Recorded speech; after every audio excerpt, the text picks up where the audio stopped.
എന്താ ചേട്ടാ? എടാ നമ്മളെ അശ്വതി ഇന്ന് ലീവാന്നാ? അശ്വതി മതിയാക്കി തോന്നും പോയി ചേട്ടാ. മതിയാക്കാനാ? എന്നാ പറ്റിയ ശാലിനി? അല്ല ഞാൻ ഇന്നലെ കലമ്പിട്ടാന്നാ. അതൊന്നല്ല പോയി ചേട്ടാ, അശ്വതിക്ക് ലോട്ടറി അടിച്ചിട്ടുണ്ടെന്ന് തോന്നുന്നു. ലോട്ടറി അടിക്കാനാ? ആരാ പറഞ്ഞേ? ഷെബീറ പറഞ്ഞേ. ഷെബീറെ ഉള്ളി തന്നെയാന്നാ? ആ വൈജോട്ടാ, അങ്ങനെ ഒരു സംസാരം നടക്കുന്നുണ്ട് ഇവിടെ. വൈജോട്ടാ, ഇന്നലെ കലിമ്പതല്ല ചേച്ചിനാ. എനിക്ക് ഇലുക്കത്തിൽ ഇന്നസെന്റ് വരും പോലെ ഒരു വരവുണ്ടാവും. രാകേഷ്, ഞാൻ എന്റെ സ്വന്തം കാറിൽ വരും. സ്വന്തം കാറിൽ വരും. വൈജേട്ടാ, ലോട്ടറി അടിച്ചിട്ട് ഇവര് വെറുതെ പറയുന്നതാണ്. ഓള് 2 ദിവസം കഴിഞ്ഞ് വരുന്ന എനക്ക് തോന്നുന്നേ.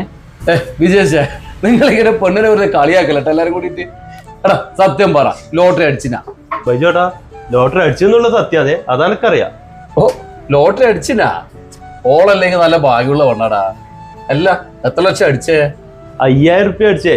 പക്ഷെ മാറാൻ നോക്കുമ്പോഴേക്ക് ടിക്കറ്റ് കാണാണ്ടായി പോയി. അപ്പം ഭയങ്കര ഭാഗ്യമുള്ള പെണ്ണാട്ടാ വൈജോട്ടാ.